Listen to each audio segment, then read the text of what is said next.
At Ritual, we know what goes into the holiday season. The potluck planning, the gift giving, the spreadsheets.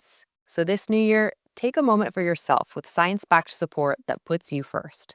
So whether you're focusing on supporting foundational health with a clean vegan multivitamin or supporting your gut health with Symbiotic Plus, do it with 30% off your first month at ritual.com/podcast. These statements have not been evaluated by the Food and Drug Administration. This product is not intended to diagnose, treat, cure, or prevent any disease.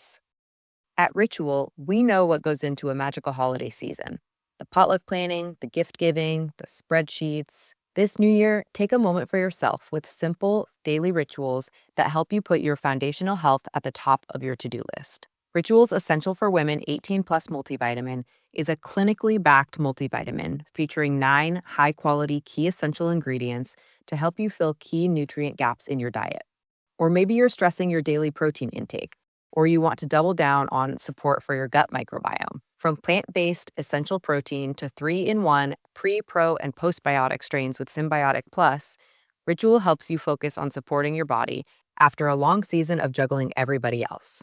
And for a limited time, do it with 30% off a 3-month supply at ritual.com/podcast. These statements have not been evaluated by the Food and Drug Administration. This product is not intended to diagnose, treat, cure, or prevent any disease. Another cup of Maxwell House coffee, George. Sure. Pour me a cup, Gracie. You know, Maxwell House is always good to the last drop. That drop's good, too. Yes, it's Maxwell House Coffee Time, starring George Burns and Gracie Allen.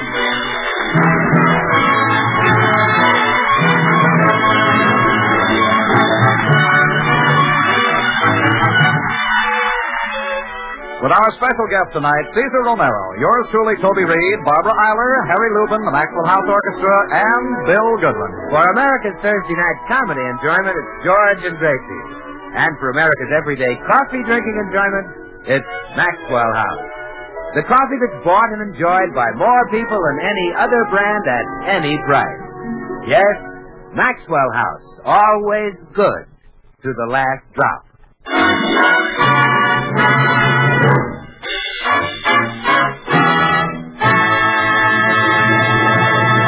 Well, breakfast is over in the Burns home, and attention is now focused on the morning newspaper. George is trying to concentrate on the sports section, while Gracie reads aloud from her favorite department, the movie gossip column. Listen to this, George.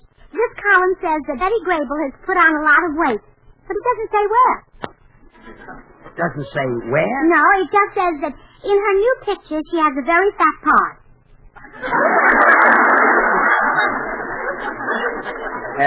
That means she has a big roll. Around the middle, huh? Yes, she's on a diet. Now let me read. Oh, here's another interesting item. MGM has got to loan out Walter Pigeon and Clark Gable. Gee, I wish I belonged to that lending library. I'll try to arrange it. Now let me read about the golf tournament. Mm-hmm. Oh, this next item must be wrong. Murder. It says that Jane Wyman may get an award for her work in Johnny Belinda. Isn't that the picture where she didn't say anything? That's right. Well, who'd give a prize to a woman who doesn't talk? Any husband in America. Now, will you please let me read about the golf tournament? Yes, sir. Thank you. Oh, listen to this. Watch out, huh? It says that Bill Goodwin and Cesar Romero met at Romanoff's restaurant last night and had an altercation. Really? Mm-hmm. George, why don't you ever take me to Romanoff's and buy me an altercation? An altercation is a fight. Oh. Bill and Romero are probably fighting over some girl. Oh, that's terrible. I hate to think of Bill doing that. Yeah, he'd be better off married. Hey, I see where Ben Hogan just shut up. That's it. Huh? You're absolutely right. Bill's got to get married. I didn't say that. He's wasting his life. Let's arrange the wedding right away, huh? Wait a minute. That's Bill's business, not ours. But it is our business, George. We're more than just Bill's friends. We're like his family. But I think of you as his father. Now I think of myself as his kid sister.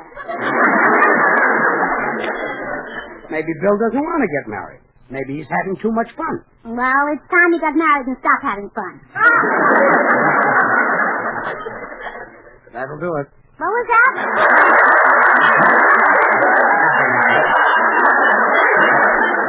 ate something, you see. Now forget about Bill. No, I can't. I'm worried about him. Running around nights fighting with Caesar Romero. He ought to marry a nice girl and stay home and fight with her. Sure. I'm going to call Bill and tell him to come right over here so you can talk to him. Me? Well, sure, this is all your idea. All I said was that... What's the matter, George? Don't you like marriage? Aren't you happy married to me? Of course I'm married. And I think that Bill should get married someday. I only hope that he gets a girl as sweet and as pretty and as charming as you. Oh, George, you're silly. I am? Well, sure, you'll never get one like me. No, I'll phone Bill to come right over.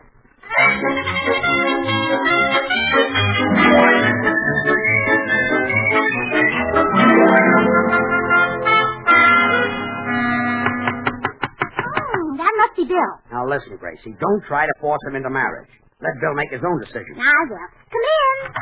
Hi, Burnses. Hello, Oh, hello, Bill. Bill, have you got any plans for tonight? No, Gracie. Oh, good. You're getting married.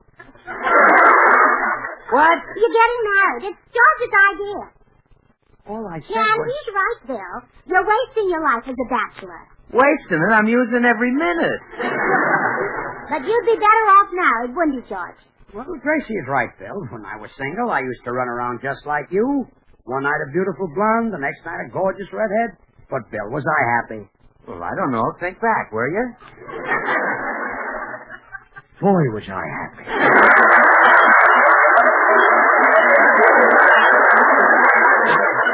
I'd forgotten how much... Hey, get married, Bill. It's nice. It's nice. Don't you know some girl you'd like to settle down with, Bill? Well, Gracie, if I ever do get married, Jean Meredith is the only girl I'd consider. She's my special honey. Jean Meredith. Oh, well, why haven't we met her? Well, I don't take her out in public. I'm hiding her from Caesar Romero, the wolf. Caesar Romero, huh? Yeah. He's the poor girl Bill Goodwin.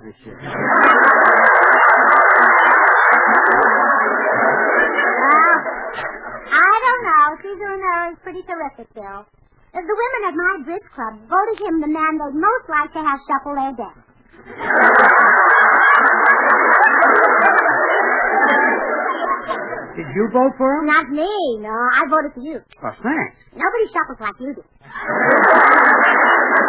Yes, I'm a pro at shuffling. Well, Bill, if Take you... after my father. Oh? One of the greatest shufflers in the business. Bill, if you want to keep Caesar Romero away from Jean, why don't you marry her? But, Gracie, stop trying to force me into matrimony. Oh, it's George's idea. All I said... George, leave me alone. Okay, it was my idea. I'll get married just as soon as I'm tired of running around in about 50 or 60 years. But, Bill, you won't be able to get a pretty wife when you're old and feeble. Well, why not? George did.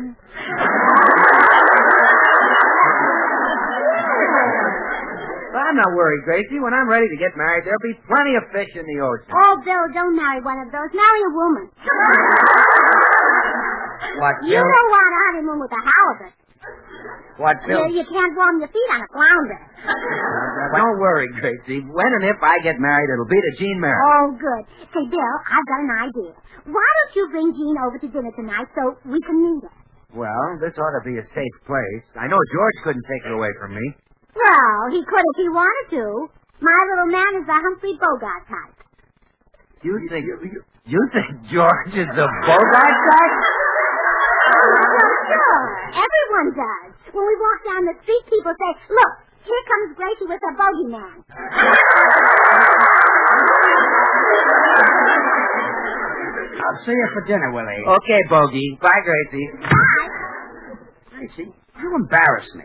I couldn't steal Bill's girl. It would take a guy like Caesar Romero to do that. Hey, that's a great idea, George. We'll get Romero over here to flirt with Jean. How do you think of those things? All I said If was... Bill thinks he's losing her, he'll propose. Oh, George, you're a genius. Look, all I said I'll was... go right over and get Caesar Romero. Hold it. Bill Goodwin said he didn't want to marry her, and that's that. Now forget it. Well, you don't have to get angry, George. If you don't want me to get Caesar Romero, just say so. You're the boss, you know. Good. If you say I'm not going to Romero's house, I'm not going. Okay, you're not going. I am too. I thought I was the boss. Well, you are, except when we disagree. Well, I give up. Oh, congratulations. You're the boss. I'm the boss again.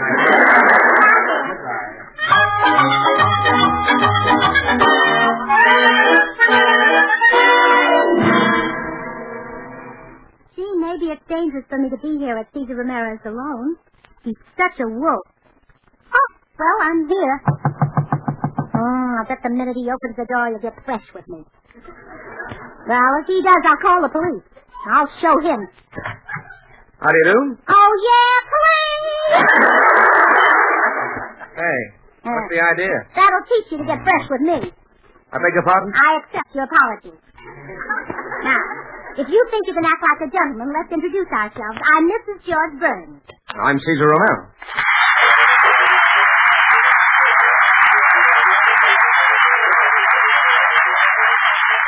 Mr. Romero, I want you to understand right now that you've got to behave yourself around me. Mrs. Burns, I swear you an oath. Police! Again? There'll be no swearing in front of me. Esta simpática señora está loca. Never mind making that romantic talk. You Frenchmen are all alike. Now behave. Mrs. Burns, would you like a chaperone? No, sir, I won't touch a drop.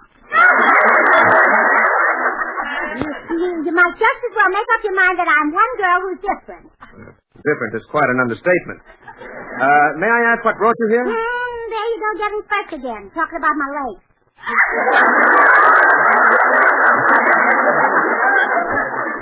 Your leg? That's what brought me here. I know all your little wolfish tricks. I wasn't born yesterday. Mrs. Burns, you may rest assured that I would never make advances to a girl who's underage, like you. Well, we're going to get along just fine. Sure, I wasn't born yesterday either.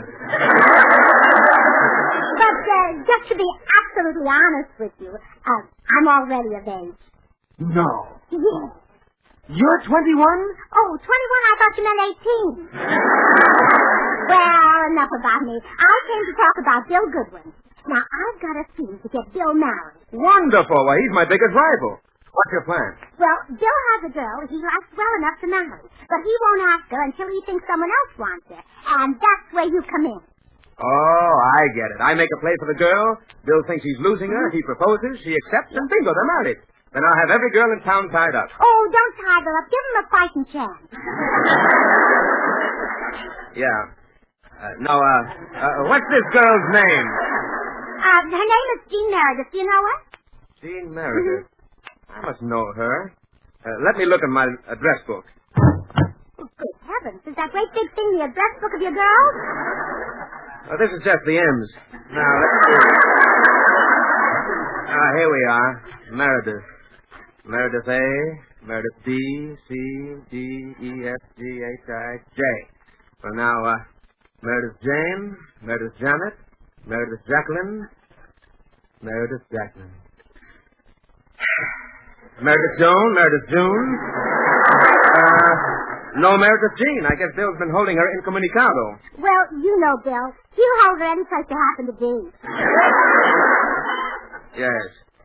Now, how do we put our plan in operation? Oh, well, I'll have Bill and Jean at my house tonight, and you drop in about 8 o'clock and turn on the charm. The Avengers radio series, a cultural phenomenon in South Africa back in the 1970s. South Africa was a country with no national television service.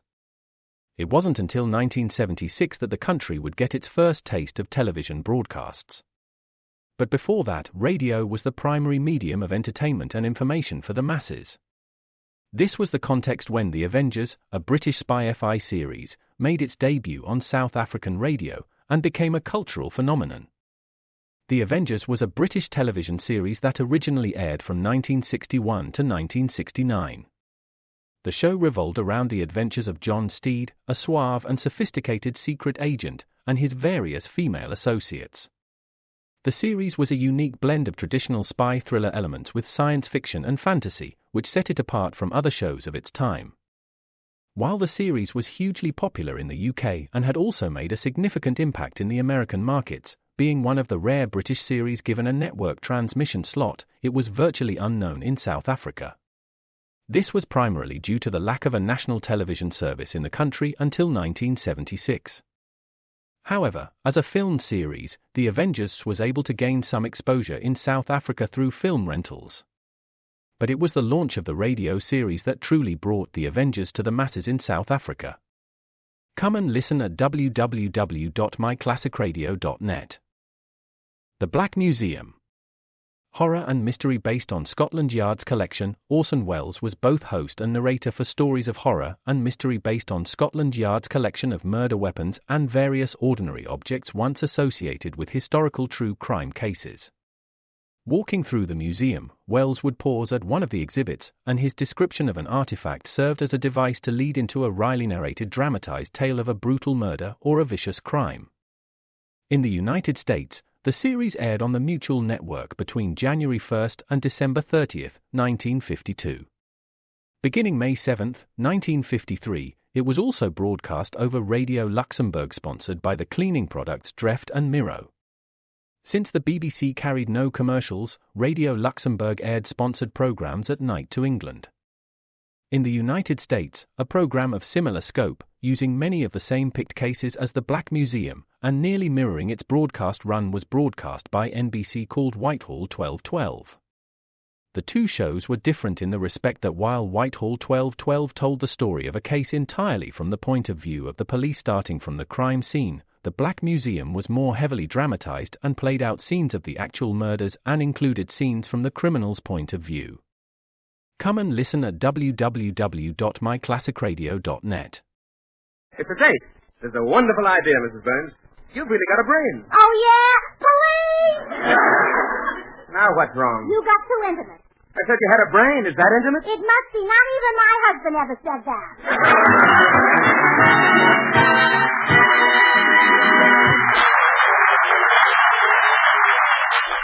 Oh, George, your plan to get Bill married is working out beautifully. My plan? Gracie, I talked to Cesar Romero, and he's coming over. He'll flirt with Jean, and Bill will think he's losing her, so he'll propose, they'll get married, and have a whole house full of little ones. Well, don't count your chickens before they hatch. Oh, George, you're so innocent. They won't have chickens. They'll have babies.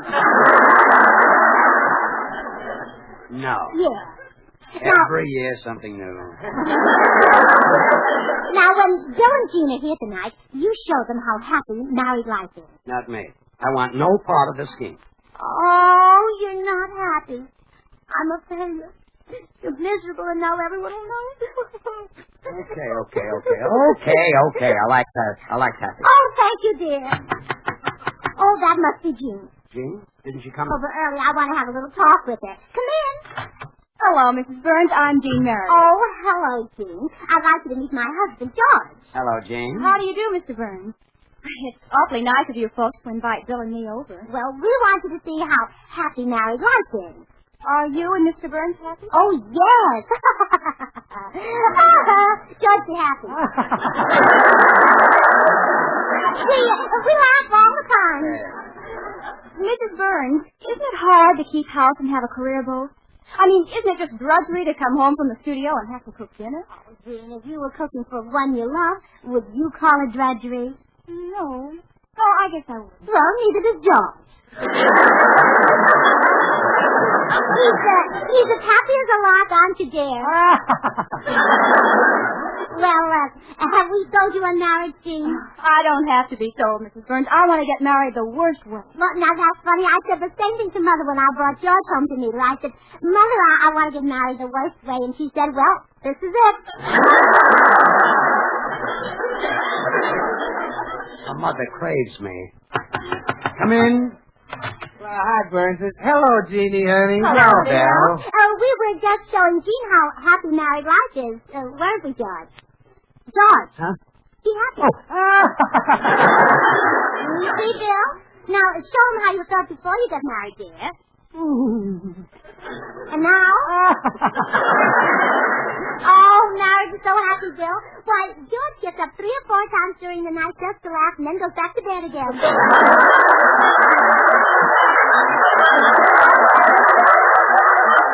Yeah, I bet. Uh-oh, there's someone at the door, George. George. Come in. Hello, everyone. Am I late? Cesar Romero. What are you doing here? I'm here to have dinner. Well, you out-of-work actors will do anything for a handout, won't you? Out of work. I just finished a picture. Well, if you're in it, believe me, it's finished. You should talk. I saw your last picture. At least I hope it was your last picture. Boys. Act your age. At his age, who can act? Oh, I didn't know you two were friends. They're not. They're Abbott and Costello. But I don't believe Jean and Caesar have met. Jean, may I present Mr. Romero? How do you do? Well. Hello. Get away from my girl, Romero. Your girl? Yeah, she belongs to me. Well, congratulations. You have a lovely daughter. Hey, listen, I'm not old enough to have a daughter her age. I just reached 30. I bet you had to lean back a long way to reach it. Take it easy, Butch. Remember, it's my income tax that pays your old age pension. Now, boys, don't just go talking to each other. Say some nice things like that to Jean, too. In the meantime, George and I will get dinner on the table. Come on, George. Are you happy?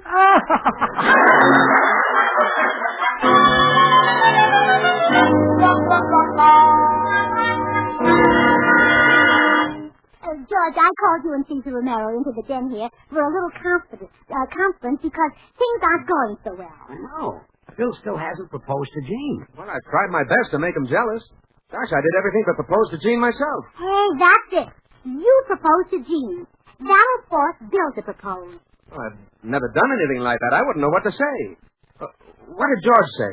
Well, we were in vaudeville then, living in hotels, and George proposed to me with a romantic little poem. Gracie, please. He said, come be my bride. I'll be your groom. Let's save the price of that extra room.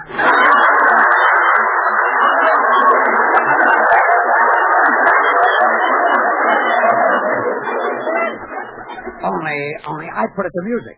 Come be my bride and I'll be a groom. George. Let's save the price of George. I'll propose my own way. You folks wait here. All right. Well, you back again, bit player? Quiet, stand-in. Jean, darling, I've come to ask you to take my hand. Yeah, Gene, help the old gentleman to the door. Pay no attention to him, Jean. I'm asking you to be my wife. To marry me. What?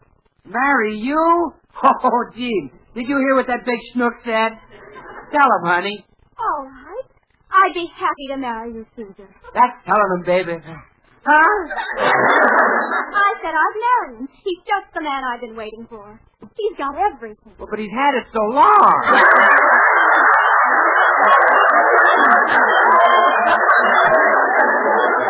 Honey, reconsider. What can this guy offer you? I can offer her the greatest thrill that life holds in store for a woman. Plenty of Maxwell House coffee. That Maxwell House coffee? Yes, that rich, mellow blend of the finest Latin American coffees. Radiant roasted to the very peak of flavor perfection. Good to the last drop. Oh, no. Not my commercial, too.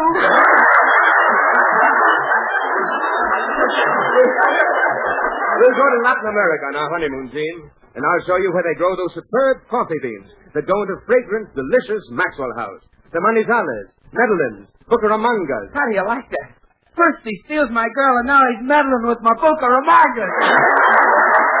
I'll kill myself. That's what I'll do. Now, Bill. Don't touch me, you nasty person. I'm going to go kill myself. I've got nothing to live for. No girl, no sponsor, no nothing.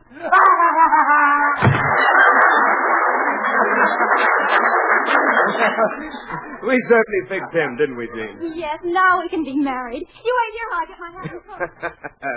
Yes, sir. Now we can be married. Married? I don't want to get married. What happened? Mrs. Burns!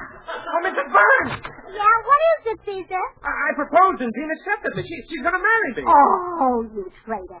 You stabbed Bill in the back right in front of his face. Well, you've got to do something. I don't want to marry Jean. All right. My husband got you into this, so I'll get you out. You go in and talk to George. I'll handle Jean. Oh, thanks a million. Oh, Mrs. Burns, did you hear the news? I'm going to marry Caesar Romero. Oh, yes, he told me, and I think it's wonderful. I know you'll be very happy. Oh, I'm sure we will. Oh, of course. Money isn't everything. Money? What if he did lose his job at the studio? You can't buy happiness. You mean he's been let out? No, his clothes still fit him. He just lost his job.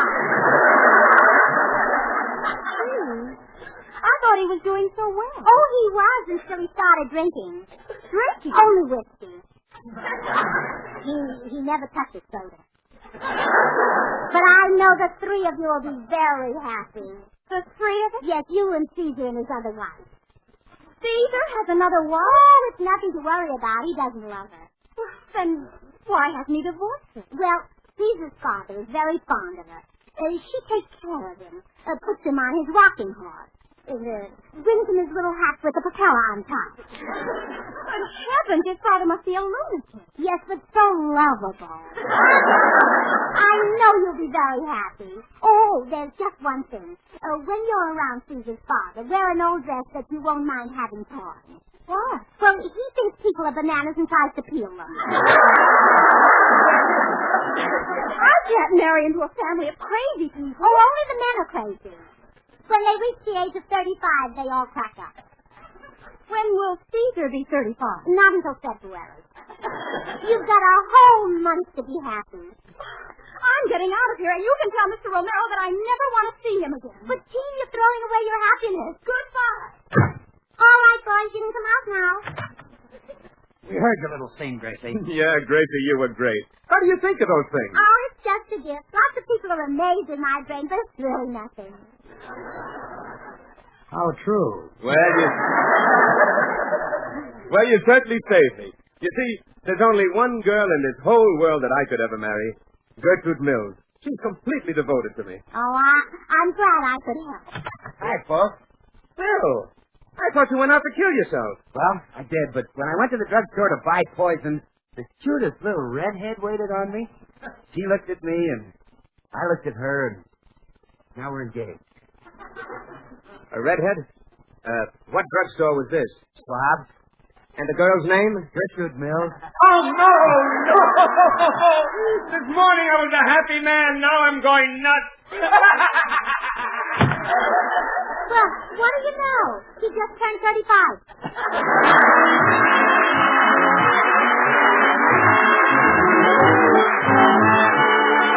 George and Gracie will return in just a moment. Join us again next Thursday when we'll all be back. George Burns, Gracie Allen, Bill Goodwin, Harry Lubin, and the Maxwell House Orchestra, and yours truly, Toby Reed. And now, here are our stars. Gracie, next week our guest will be Gene Kelly. Gene Kelly. An Irish girl, huh? Gene Kelly is a man. He's that great dancer we saw in the movies the other night. Oh, that's Gene Kelly. Yeah. Oh, he's sensational. And next week I'll be able to dance with him. Wait a minute. Why don't you dance it with Gene Kelly? What about me? All right, we'll take turns dancing with him. Now you happy?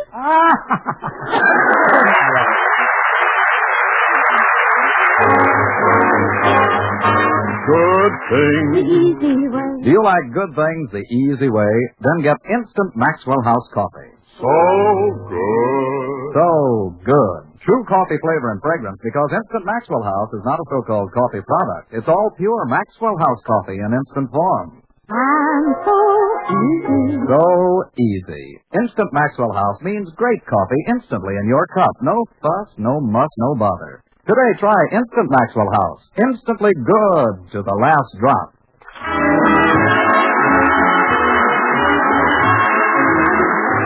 Until next Thursday, when we'll have as our special guest Gene Kelly, good night and good luck from the makers of Maxwell House, America's favorite brand of coffee. Always good to the last drop.